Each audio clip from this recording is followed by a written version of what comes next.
저는 오늘 사도행전 1장 말씀을 근거로 거룩한 세우심이라는 제목으로 하나님 말씀 선포하겠습니다. 지난주에 사도행전에 대해서 이야기를 했습니다. 이 누가라고 하는 사람이 이 사도행전을 기록을 했다. 그리고 누가가 데오빌로라고 하는 사람에게 썼고 그 데오빌로를 통해서 인쇄가 되면서 많은 사람에게 증거되기를 바라는 마음에서 이 사도행전을 썼다. 그런데 데오빌로라고 하는 말은 데오스, 하나님이라는 말과 필레오, 사랑이라는 말이 연합을 해서 하나님을 사랑하는 자, 하나님에게 사랑을 받는 자라고 하는 뜻이기 때문에 여기 모인 모든 하나님을 사랑하는 자에게 편지를 썼다고 해도 무방하다라고 제가 말씀을 드렸습니다. 그리고는 누가라고 하는 사람이 이 서신을 썼을 때 이제 누가복음과 사도행전은 1부, 2부 역할을 한다라고 제가 이야기를 했습니다. 누가복음에서는 예수님의 태어나심과 예수님의 사역과 그리고 예수님의 죽으심과 부활하심까지 기록이 되어 있고, 사도행전은 예수님이 부활하신 예수님이 승천, 하늘로 올라가시기 전부터 시작을 하여서 예수님의 제자들과 초대교회가 탄생하는 그 이야기, 그리고 예루살렘과 사마리아와 안디옥과 복음이 세계로 퍼지는 그 이야기가 담겨 있는 내용이 사도행전이다 라고 제가 말씀을 드렸고, 그렇게 사도행전, 그 사도들이 하나님의 일을 하기 위해서는 제일 중요한 것이 사도행전 1장 8절 오직 성령이 너희에게 임하시면, 성령이 우리 속에 임하여야지만이, 거룩하신 영, 하나님의 영이신 성령님이 우리 속에 임해야지만이 우리가 땅끝까지 복음을 증거할 수 있다.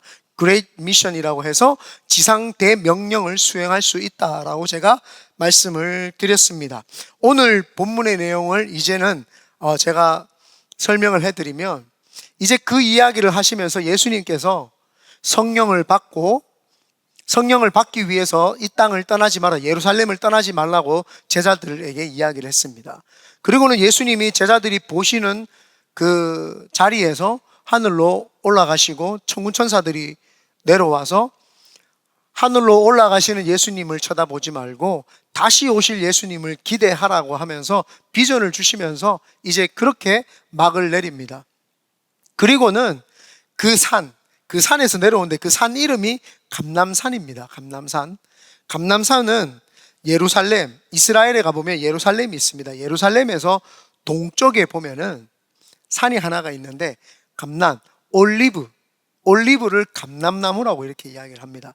올리브 나무가 굉장히 굵고 몇백 년에서 몇천 년 된 나무들이 거기에 굉장히 많이 있습니다. 그래서 거기가 오래된 올리브 나무들이 많이 있는 곳이라고 해서 감람산이라고 하는 이름이 붙여집니다. 예루살렘에서부터 한 1km 정도 떨어진 곳입니다. 그래서 감람산, 저도 이스라엘 성지순례 갔을 때 감람산에서 이렇게 보면은요, 예루살렘이 굉장히 멋있게 쫙 이렇게 펼쳐져 있는 그 모습이 보입니다. 그래서 1km 떨어진 그 감람산에서 예수님이 부활승천을 하셨죠. 그리고는 그 제자들이 이제 예수님을 부활승천하신 것을 보시고 난 다음에 제자들이 감람산에 있을 이유가 없잖아요. 예수님이 예루살렘을 떠나지 말고 성령 받기 위해서 기도하라고 했으니까 이들이 제일 먼저 간 것이 바로 예루살렘입니다. 1km 떨어져 있는 예루살렘에 가서 기도하기 시작을 했는데 12제자들과 함께 120명이 모여서 기도를 하기 시작을 합니다. 그 기도를 하는 가운데 베드로라고 하는 사람이 그 자리에 일어나서, 베드로가 예수님의 수제자입니다. 최고 이제 수제자이기 때문에 베드로가 일어나서 그들에게 말씀을 증거하면서 그들에게 이야기를 하는 것이 있는데, 그들에게 무슨 말을 하냐 하면은 시편 말씀 109편 8절 말씀을 인용을 하면서, 우리가 원래는 12제자였는데 이제 가룟 유다가 죽었기 때문에 11명의 제자가 남았다. 예수님을 배신한 가룟 유다가 죽었기 때문에 11명이 남았다. 그러면서 다윗의 시편 109편 8절을 인용을 하면서, 그때의 시편에 보면은 배신하여 나가 떨어진 사람 대신하여 한 사람을 채우라고 하는 그 내용이 있는데, 우리가 그 내용을 힘입어서 여러분, 우리가 제자들을 뽑읍시다. 제자들을 선출합시다. 이렇게 이야기를 하게 됩니다. 그러면서 그 자리에서 제자를 2명을 선출을 하는데, 한 사람은 요셉이라고 하는 사람. 네, 이게 정확한 이름은 바사바, 유수도라고도 하고 바사바라고도 하는 요셉. 이 바사바라고 하는 사람은, 사바가 무슨 뜻이냐면은 안식일입니다. 안식일 날 태어난 사람. 바는 뭐냐면은 바사바잖아요. 바는 누구의 아들이란 뜻입니다. 그러니까 사바의 아들, 이 말입니다. 그래서 바사바라고 하는 거는 사바의 아들, 안식일 날 태어난 그 사람의 아들, 별명은 유수도라고도 하고 요셉이라고도 하는 그 사람입니다. 그래서 요셉이라고 하는 사람과 마띠아라고 하는 것은 하나님의 선물이 뜻입니다. 예, 마타디아스라고 하는 헬라어를 줄이면 마띠아가 되는데, 하나님의 선물 마띠아라고 하는 그 2사람, 요셉과 마띠아 둘이를 세웁니다. 그리고는 이 사람을 세우고 기도를 하고 난 다음에 이 사람 둘 중에 누가 우리 12명의 제자들에게 이제 속해서 하나님의 일을 할까라고 하면서 그 2명 중에서 제비를 뽑아가지고 그 2사람 중에 1명을 선택을 하게 됩니다.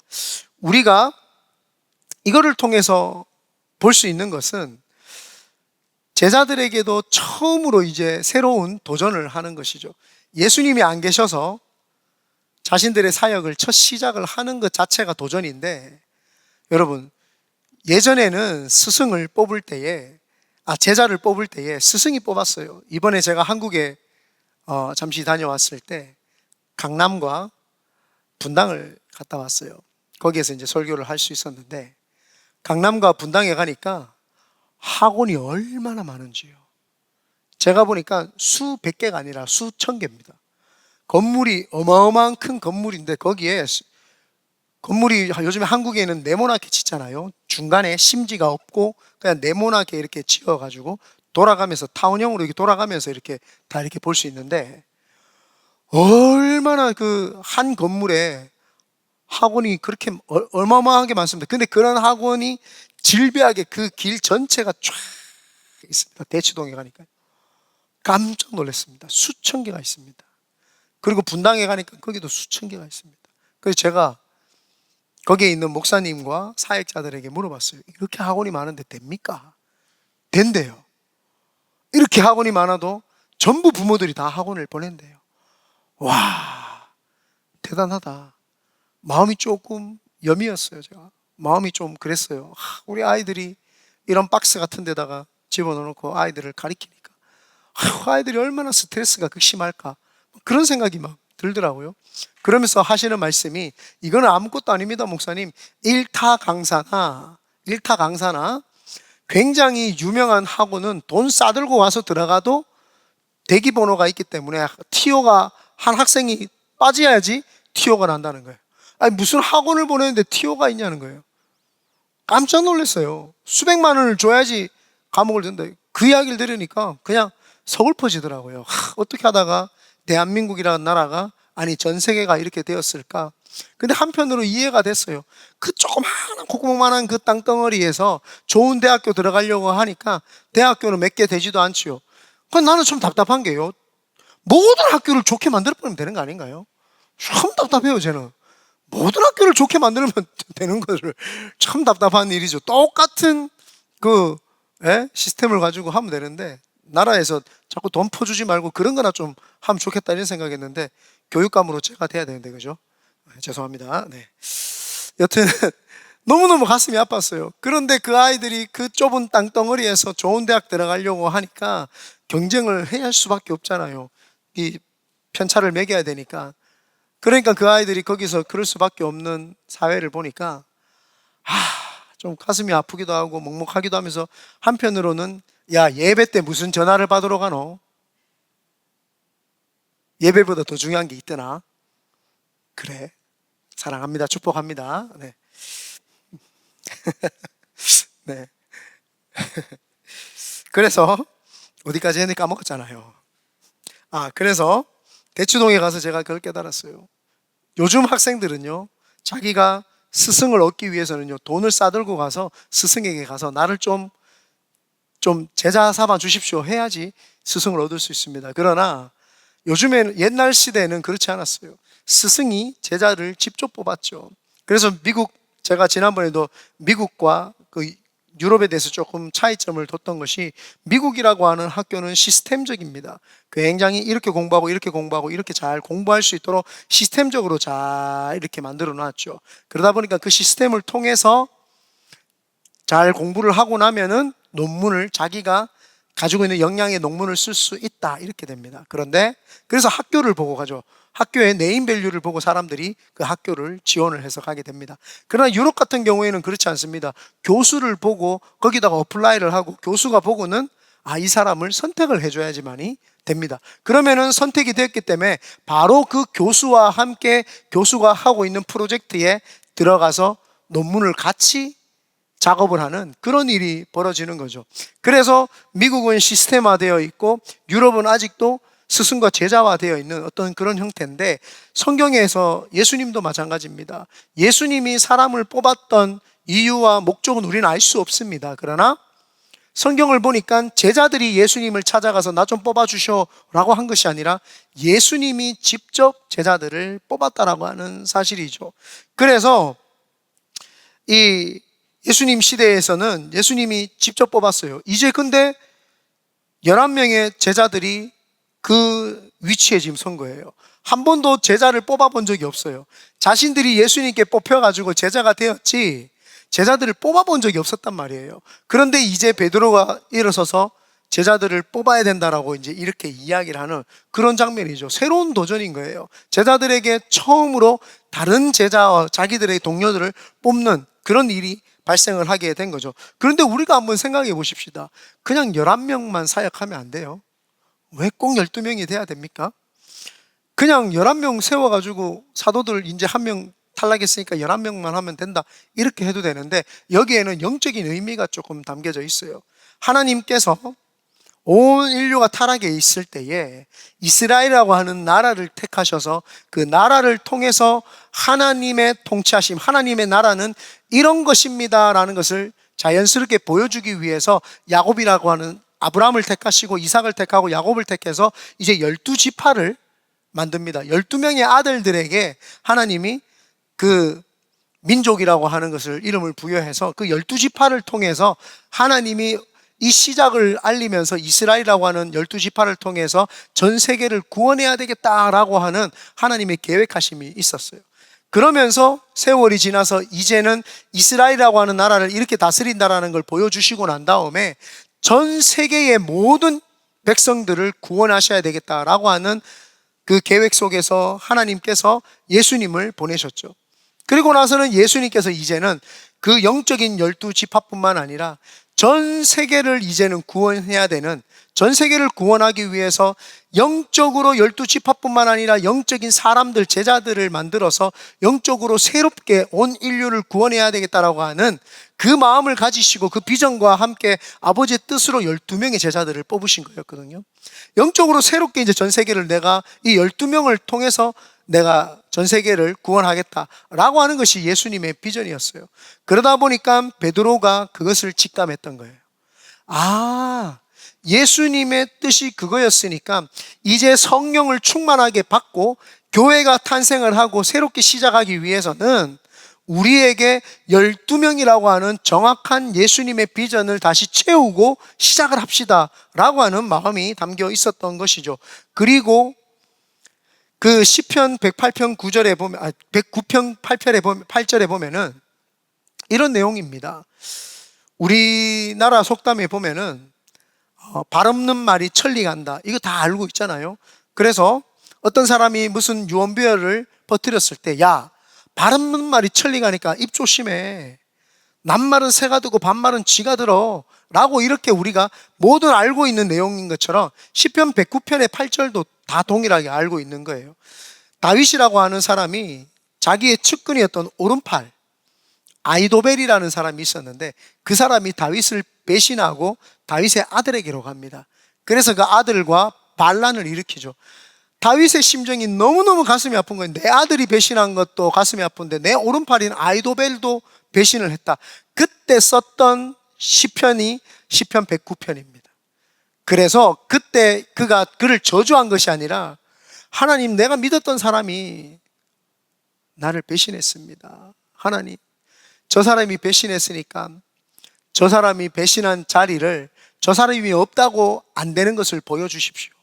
누군가가 하나님의 자리는 누군가가 채운다는 것을 하나님 이야기해 주십시오 라고 하면서 그 이야기가 퍼진 거예요. 그래서 배신하고 떠나가면은 그 자리는 하나님이 채우신다라고 하는 것이 그 이스라엘 백성들에게 팽배하게 우리가 알고 있는 속담처럼 다 알고 있었던 내용인 거예요. 네가 없어도 하나님은 그 자리를 채우셔. 이 내용이 모든 것이 있는 거죠. 우리도 신앙생활 할 때에 그런 마음을 가지고 있어야 돼요. 내가 아니면 안 된다라고 하는 마음을 버려야 되는 거예요. 하나님이 내가 아니어도 하나님은 누군가를 통해서라도, 돌들을 통해서라도 하나님은 역사하신다. 이 마음이 우리 속에 있을 때 겸손함이 있는 거죠. 그런데 교만하여서 내가 없으면 되는가 봐라, 이렇게 생각을 하면은 가장 문제가 발생을 하고 하나님께서 교만하다 하여 우리를 내치시리라 생각을 합니다. 그래서 우리는 이 영적 의미가 있다. 12명을 뽑는 이유가 그런 이유구나. 그래서 12명을 채우게 된 것이죠. 그렇다면은 이 12명을 이제 완성한 시점에서 가룟 유다가 왜 배신하고 처참하게 죽었는지, 우리가 그거 먼저 한번 살펴보기를 바랍니다. 가룟 유다라고 하는 사람은 돈을 맡은 자였습니다. 예수님의 12제자들과 그리고 많은 무리들이 따라다닐 때 돈 맡은 사람이죠. 회계장부를 관리하는 사람입니다. 회계장부는 아무한테나 맡기지 않죠. 신임을 하고 믿는 사람한테 회계장부를 우리가 맡기지 않습니까? 그런데 왜 가룟유다였냐는 겁니다. 많은 사람들이 볼 때에 세리마태라고 하는 사람도 있어요. 세리장이니까 원래 그 사람은 돈을 만지는 사람이에요. 그런데 세리라고 하는 사람은 그 나라의 세금을, 이스라엘 백성들의 세금을 뜯어다가 로마라고 하는 나라에다가 그 세금을 바쳤던 사람이란 말이에요. 그러니까 이스라엘 백성들이 생각할 때에 세리는 윤리적으로 도덕적으로 믿음이 안 가는 사람이에요. 세리 마태는. 그리고 그 마태라고 하는 사람 직업이 세금을 뜯어다가 얼마는 로마에다가 주지만 얼마는 인마이 포켓에 한단 말이에요. 내 주머니에 돈을 넣는단 말이에요. 그게 사람들이 저 사람이 돈을 맡으면 괜히 찝찝한 거 있잖아요. 괜히 찝찝한 거. 이 사람이 돈을 맡아. 이 사람이 이걸 한다고? 괜히 찝찝한 그런 게 있어요. 그리고 베드로, 야고보, 요한, 안드레 이 사람들 쓸 수 있는데 이 사람들은 머리가 좀 나빠. 그물만 던질 줄 알았지 이 돈 계산을 할 줄 모른단 말이에요. 그러니까 좀 배운 지식도 있고 똑똑하기도 하고 계산도 잘하는, 예수님이 신임하는 가룟 유다를 세운 거예요. 그러니까 유다라고 하는 사람은 예수님께 얼마나 신임을 받고 3년만 따라다니면서 얼마나 사람들이 이 가룟 유다를 이 사람이 참 똑똑하다, 참 이 사람을 지켜 세워줬겠습니까? 그런데 거기에 함정이 있는 겁니다. 거기에 함정이 있는 거예요. 사람이 언제 우리가 믿음이 떨어지고 교만해지냐 생각을 하면은, 믿음이 있다고 자기 자신을 생각을 할 때, 내가 믿음이 있구나라고 하고 섰다고 생각을 할 때, 그때 사람이 넘어지게 되어 있습니다. 가장 신뢰할 만한 자리에 있으니까 우쭐했던 거예요, 가룟 유다가. 내가 봐라, 예수님이 나를 믿으니까 이런 자리에 올려놨지, 내가 이렇게 돼 있지. 사람은 여러분 성취 욕구라고 하는 게 있어요.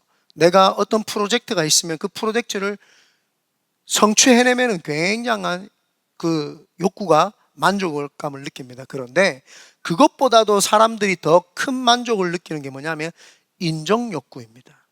그래서 자기가 성취한 것보다 인정받으면 성취하지 않아도 그 사람은 욕구가 충족이 돼요. 그래서 우리가 교회 안에서나 사회에서나 어디에서나 의견을 낼 때가 있습니다. 저는 이런 걸 하고 싶습니다. 그러면은 우리가 볼 때, 누구나 회사에서 볼 때에 이게 지금 필요하지 않을 때가 있어요. 그러면은 오너나 리더십이 이거 별로인 것 같습니다 라고 이야기를 하면, 이 사람은 그걸 성취시키기 위해서 자기의 입장을 합리화시키고 이거 해야 됩니다 라고 주장하는 것이 아니라, 내가 인정을 못 받았구나 라고 하는 그런 감정이 듭니다. 그래서 사람들은요, 내가 어떤 사람인데 감히 내 의견을 무시해 라고 하면서 계속 그것을 관철시키기 위해서 계속 가지고 오는 거예요. 이거 해야 됩니다, 이거 해야 됩니다 라고 계속 이야기를 하는 거죠. 성취하고는 상관없이 나를 인정해달라고 하는 그런 겁니다. 그때 사람은 넘어지게 돼 있습니다. 교만하게 돼 있죠. 내가 어떤 사람인데 라고 하는 것이 그 사람 속에 있기 때문에 교만해지는 거죠. 이 가룟 유다라고 하는 사람이 믿음이 자기가 있다고 생각하고 예수님이 나를 뽑았고 내가 돈 관리한다고 생각을 하니까 예수님이 자기를 인정했다고 생각을 하는 거예요. 그러니까 교만함이 우쭐했어요. 마음이 우쭐하고 나는 이 정도야 라고 생각했어요. 어느 정도까지 교만했느냐? 예수님까지도 판단하는 자리까지 올라간 거예요. 예수님이 이러면 안 되지. 3년 반 동안 내가 보니까 예수님 사역 잘하셨는데 왜 갑자기 뭐 십자가를 진다고 이런 말 하십니까? 예수님 이건 아닌 것 같아요. 이거는 아니지. 교회 안에서도 그렇고요, 회사에서도 그렇고 오늘을 보면서 그렇게 생각하시는 분이 있어요. 그 사람 사실은 교만해서 그런 거예요. 내가 어떤 위치에 있는 사람을 볼 때 이렇게 해야지 저렇게 해야지 할 때에 내 자신이 굉장히 잘하고 믿음이 있다라고 하는 착각이 들어오니까 그때 넘어지는 거죠. 우리가 항상 사람들이 넘어질 때가 언제냐? 은혜를 받았을 때. 은혜 받고 나면 사람이 붕 떠요. 붕 떠가지고 모든 걸 다 할 수 있을 것 같고 모든 게 다 맞는 것 같고 일리가 있는 것 같단 말이에요. 그때 사람은 넘어집니다. 사람을 판단하게 돼요. 내가 이만한 위치에 있는데 베드로 보니까 웃기거든요. 가룟 유다가 보니까 나는 돈 관리하고 예수님이 인정해가지고 아주 잘하고 있는데 이 사람은 맨날 혈기나 부리고 예수님한테 마귀야 뒤로 물러가라 이런 소리나 듣고 이거 이런 사람이 있나 이렇게 싶거든요. 그러니까 베드로도 판단하고 예수님도 판단하고 막 판단하는 위치에 서 있었던 거예요. 그러니까 가룟 유다는 넘어질 수밖에 없었어요. 예수님이 십자가를 지겠다라고 하면 베드로도 안 됩니다라고는 했지만 결국에 순종을 하거든요. 근데 이 사람은 안 돼. 예수님이 그런 말을 해. 이제 버릴 때가 됐다. 이 사람 생각 보니까 뭔가 이상한 사상이 좀 이상하다. 예수님의 사상을 검증을 해버리는 그런 사람이 된 거예요. 그러니까 예수님을 버릴 수밖에 없었던 거예요. 우리가 이것을 잘 믿음에서 적용을 해야 되는 게 신앙생활을 할 때에 내가 믿음이 있다고 생각을 하면은 다른 사람들을 보면은 믿음이 없는 것처럼 보인단 말이에요. 그것이 아니라 아무리 내가 이렇게 순수한 믿음을 가졌다고 해도 모든 사람과의 연합을 깨뜨리고 있다. 그러면 그거는 신앙이 잘못된 것입니다. 내가 그래서 아무리 내 신앙이 깨끗하고 온전하다고 해도 다른 사람을 볼 때 이 사람이 분명히 하나님이 세우신 이유와 목적이 있을 거야. 하나님이 이 사람을 여기에 두신 이유와 목적이 있을 거야. 이 사람에게서 뭔가 내가 모르는 하나님이 기뻐하시는 믿음이 있을 거야. 이런 마음을 가지고 있으면 그 사람 넘어지지 않습니다. 그런데 가룟 유다가 넘어졌던 게 뭐예요? 나는 믿음이 있고 다른 사람들은 우습게 여기니까 예수님까지도 우습게 여기니까 판단하고 팔 수밖에 없었던 그런 마음이죠. 그리고 하나가 더 있어요. 하나는 제가 늘 자주 이야기하는 본전 생각입니다. 본전 생각이 난 거예요. 3년 반 동안 예수님을 따라다녔는데 이제 예수님이 보니까 병자들도 치료하고 예수님 입에서 나오는 말이 굉장히 산산수훈에서 들어보니까 이건 하늘이 언어같고 막 놀라워요. 그러면서 예수님이 가르쳐 주시는 걸 일일이 다 받아줬고 다 그 시간을 다 공들여가지고 자기가 받아줬고 마음에 새기려고 막 했어요. 그런데 예수님 따라다니면 이제 국무총리나 이거 돈을 또 잘 하니까 또 재정부 장관이나 이런 것 좀 시키실 줄 알았단 말이에요. 그런데 예수님이 자기는 이제 죽으러 간다는 거예요. 그러니까 본전 생각이 탁 나는 거예요. 내가 3년 반 동안 그 시간, 금쪽 같은 그 시간이 어떤 시간인데 그 내 시간을 예수님께 내가 투자했는데 투자 대비 이거 수익이 안 나잖아. 이 본전 생각이 확 나는 거예요. 이것만 난 투자는 이만큼 했는데 본전, 그러니까 에라이 모르겠다. 예수님 팔아서라도 그건 돈이라도 내가 은 30이라도 내가 남겨야 되겠다. 3년 반 동안의 보상으로서 내가 본전 생각이 나니까 이거라도 챙겨야 되겠다. 이렇게 생각을 했던 거예요. 여러분, 신앙생활을 하다 보면 문제가 발생하면 어떤 사람은 하나님이 없는 것 같아요. 하나님이 안 계신 것 같아요. 막 이렇게 이야기를 해요. 여기까지 내 힘으로 왔다고 생각을 하기 때문인 거예요.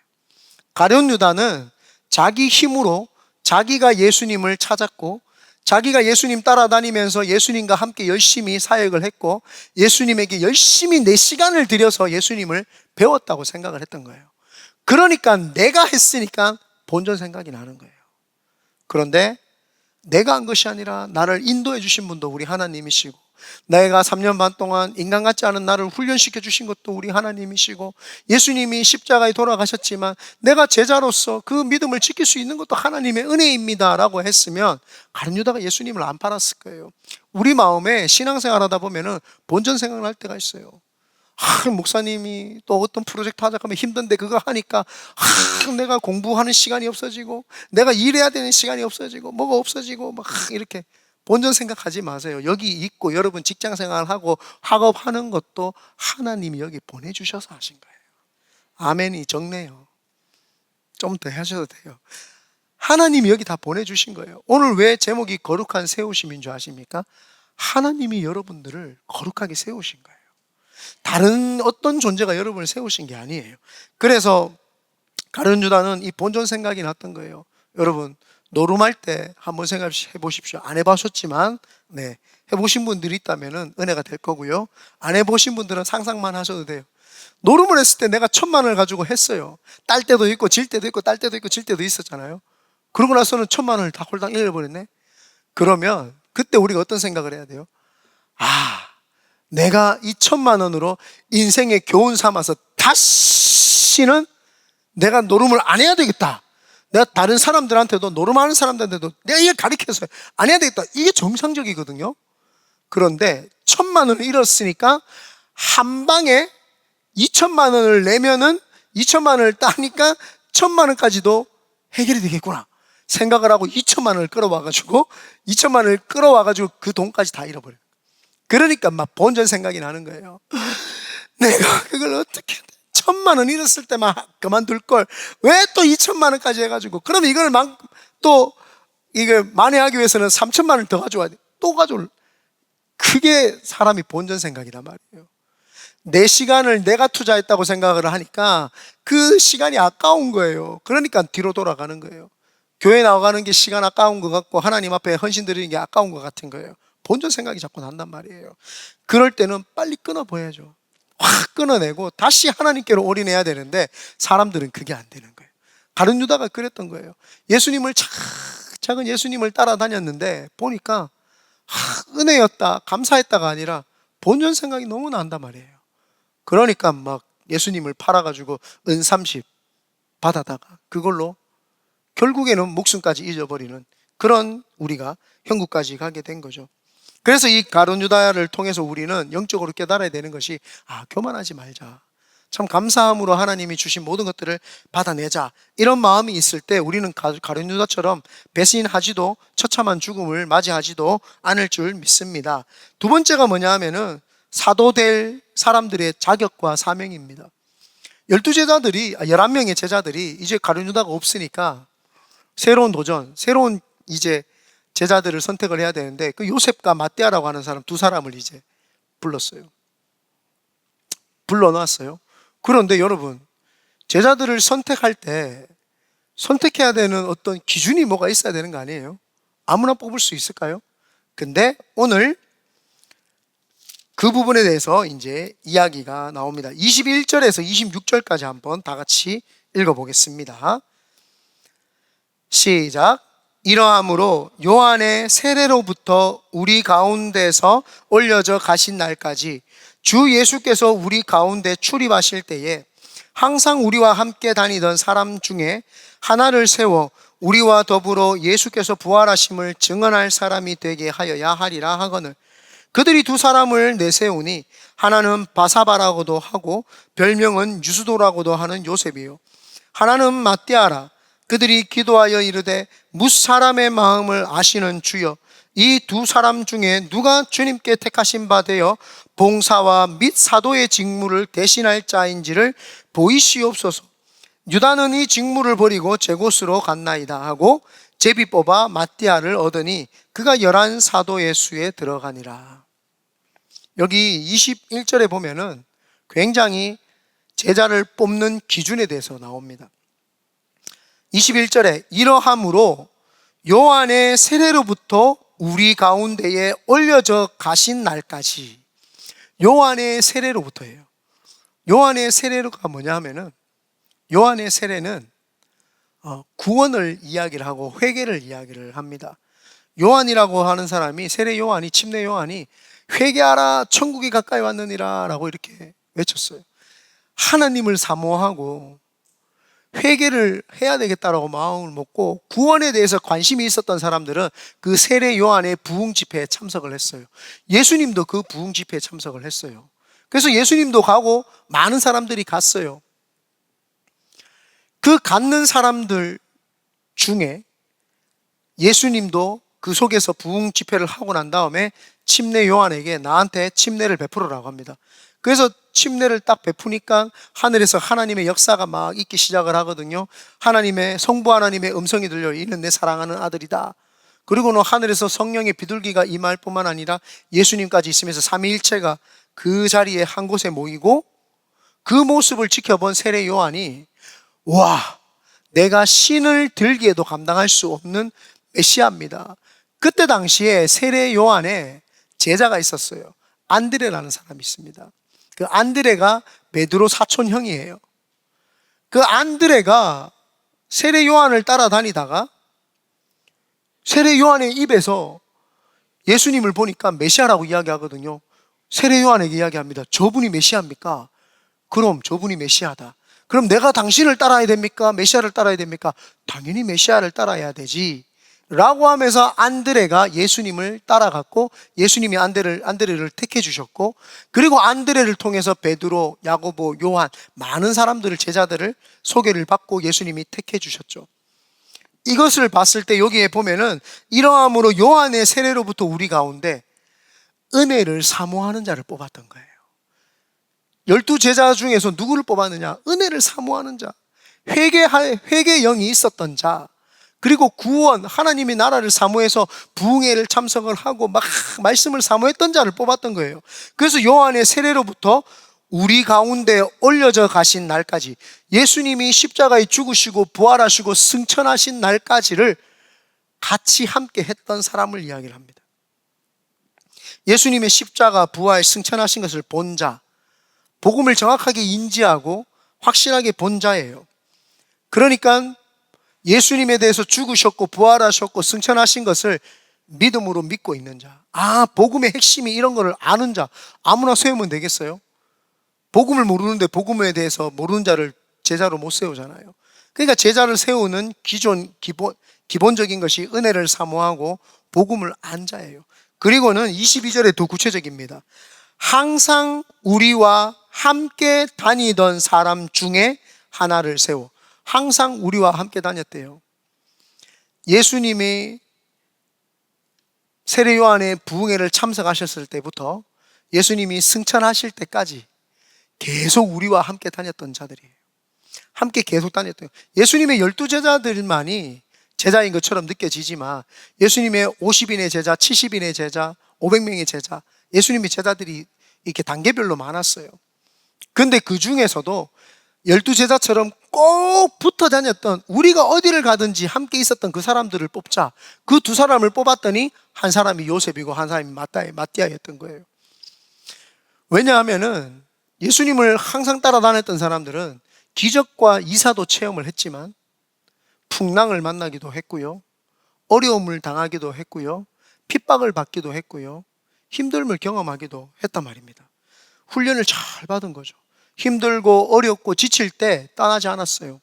여러분, 기쁠 때만 함께 했던 사람은요, 힘듦이 오면은 못 견디고 도망갑니다.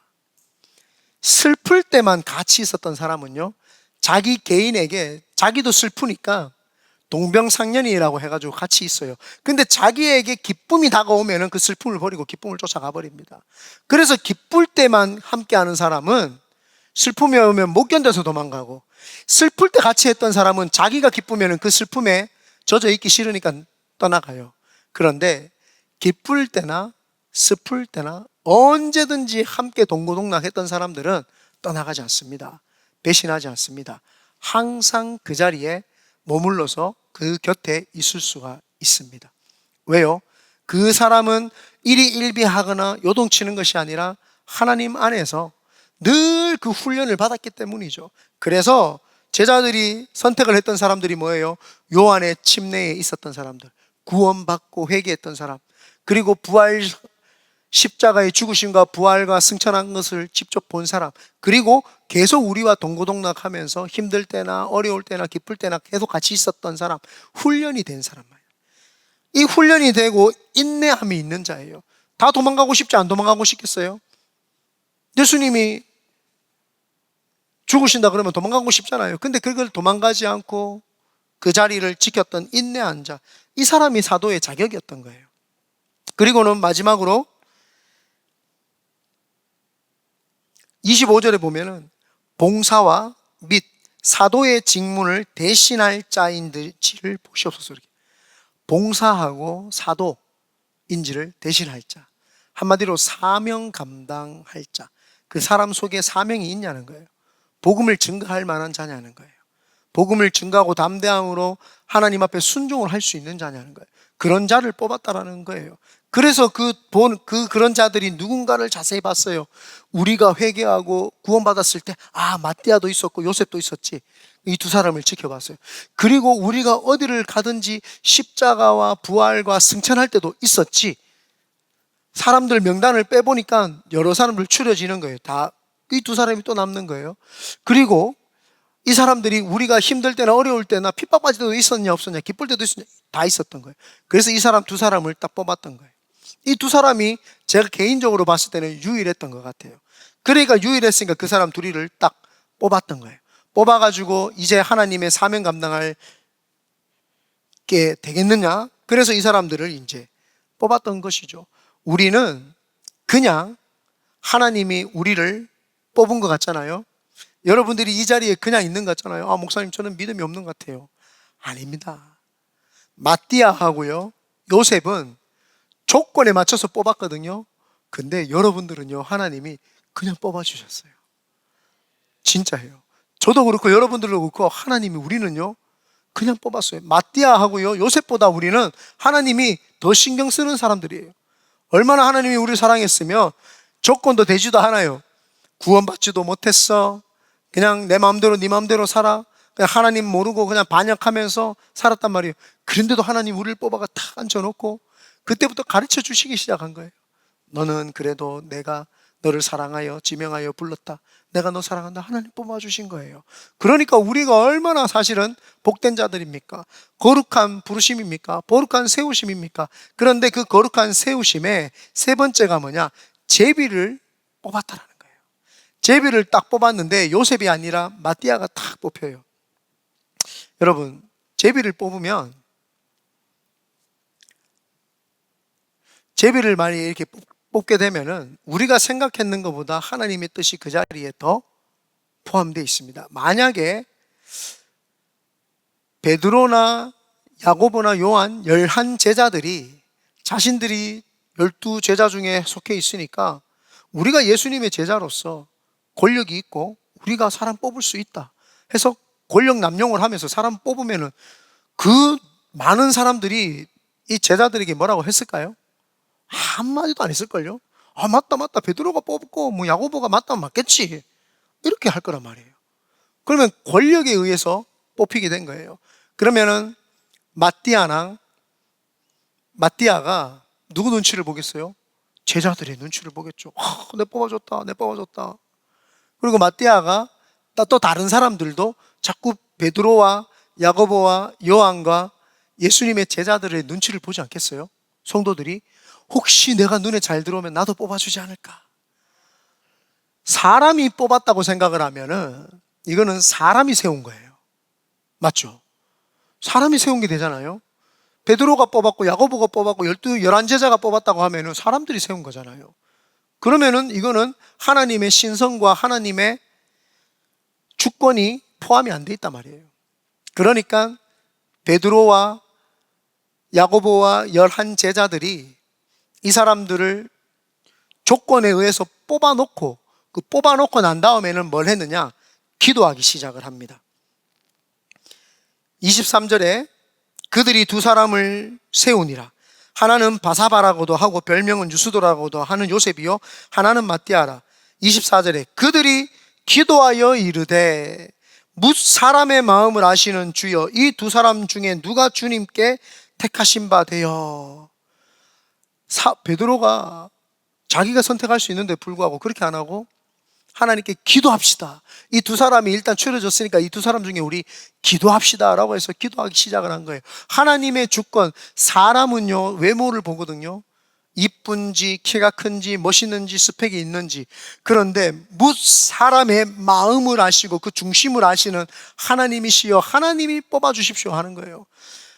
사람은 보면은 스펙도 있고 외모도 괜찮으면은 사람들 보기에 가시적으로는 괜찮은 사람 같아요. 그러나 집에서 혼자 있을 때 어떤 행동을 하는지 사람은 알 수 없어요. 그러나 우리가 외모로 보기에는 키도 작고 외모가 볼품없고 좀 부족한 것 같으나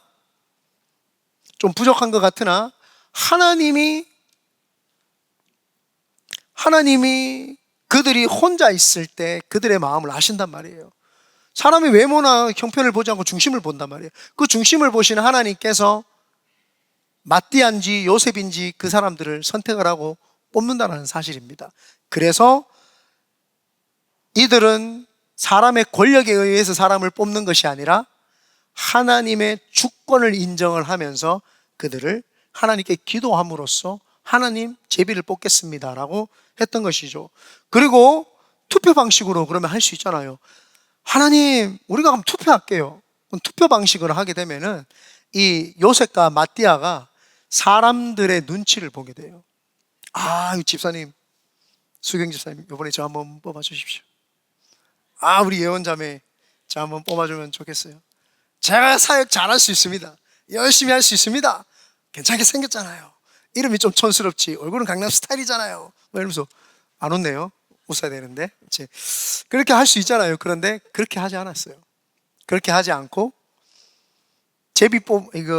투표로 하게 되면은 그 사람들이 사람들을 찾아서 사람들을 하는 거예요. 하나님 앞에 하나님 누가 되든지 하나님이 우리 11제자 중에 마띠아라고 하는 12제자를 뽑아주십시오 해야 되는데 하나님에게 순종하는 것이 아니라 사람을 찾아서 자기를 뽑아달라고 할 수밖에 없단 말이에요. 그래서 투표로 하지 않고 제비 뽑은 이유가 그겁니다. 그리고 제비를 뽑는 방식은 우리가 사실은 어떻게 했는지 성경에 나오지는 않습니다. 그냥 제비를 뽑았다라고 이야기를 하고 하지만 이 제비 뽑았다라고 하는 거는 하나님 누가 되든지 하나님 합력해서 선을 이루시는 우리 하나님이신 것을 믿습니다 라고 하는 그 신앙의 고백이 들어가 있는 거예요. 그래서 11제자들이 가룟유다 대신해서 마띠아를 뽑을 때에 제비를 뽑은 것은 하나님의 위대하심과 하나님의 합력해서 선을 이룰 것. 우리는 이 사람의 외모를 보면 아닌 것 같지만 하나님 뽑았더니 정말 이 사람이 하나님의 놀라운 역사를 이루셨군요. 그래서 그 초대교회 요세푸스의 문헌이나 이런 데 보면은 이 마띠아라고 하는 사람이 에티오피아로 가서 에티오피아에서 순교했다라고 하는 그런 문헌들이 조금 있습니다. 그렇지만 정확하게 100% 맞다고 할 수는 없고요. 그렇습니다. 그래서 이 마띠아라고 하는 사람을 합력해 선을 이루기 위해서 제비를 뽑았던 거예요.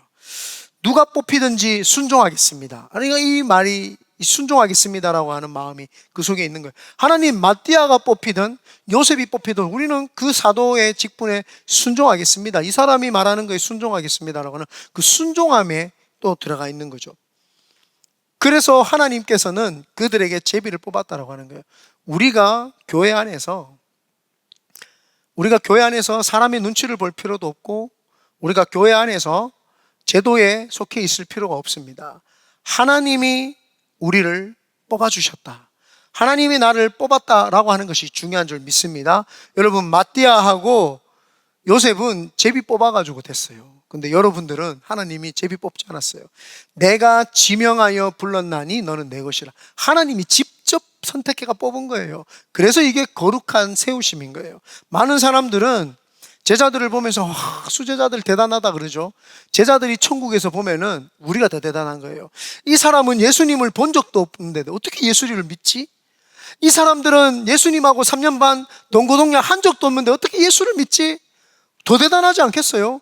그들은 예수님을 직접 쳐다봤는데 안 믿을 사람이 이상한 거죠. 예수님을 봤는데 못 믿을 게 어디 있어요? 기적과 이사와 행하는데 그거 보고 안 믿을 사람이 어디 있어요? 다 믿지. 근데 우리는 본 적 있어요? 없어요. 하얀 건 종이, 까만 건 글씨, 이거 보고 우리 예수 믿었어요. 그렇기 때문에 믿음은 우리가 더 대단하다는 거예요. 아멘. 그래서 여러분들이 이곳에 있는 것은 우연도 아니고요, 그냥 하나님 막 데려다가 그냥 불러다가 한 것도 아니고요, 찬양이가 불러 세운 게 아니에요. 하나님이 여러분을 사랑하셔서 여러분을 불러온 거예요. 오셔라고. 와서 내가 너를 사랑하는 거를 오늘 이기복 목사를 통해서 한번 들어봐라. 내가 세상 사람들은 제비도 뽑고 다수결도 하고 투표도 해가 뽑지만 니네들은 내가 직접 뽑았다라는 거예요.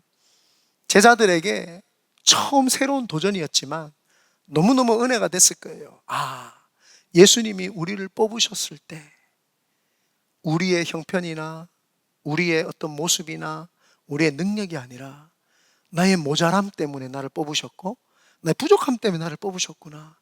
그래서 내가 거룩하게 살아야 되겠구나. 거룩한 부르심에 내가 부르심을 받았으니 거룩하게 사는 것이 내 사명이구나 하고 제자들이 그 거룩하심에 살았던 거죠. 그래서 전 세계에 복음이 증거되었고 저와 여러분까지도 예수님을 믿게 된 건 줄 믿습니다. 그러므로 오늘도 하나님 앞에서 내가 지명하여 불렀나니 너는 내 것이라, 내 아들이라, 내 딸이라 말씀하시는 그 말씀이 나에게 하시는 말씀인 줄 믿고 오늘도 자부심 가지며 살아가시기를 예수님의 이름으로 축원드립니다. 아멘.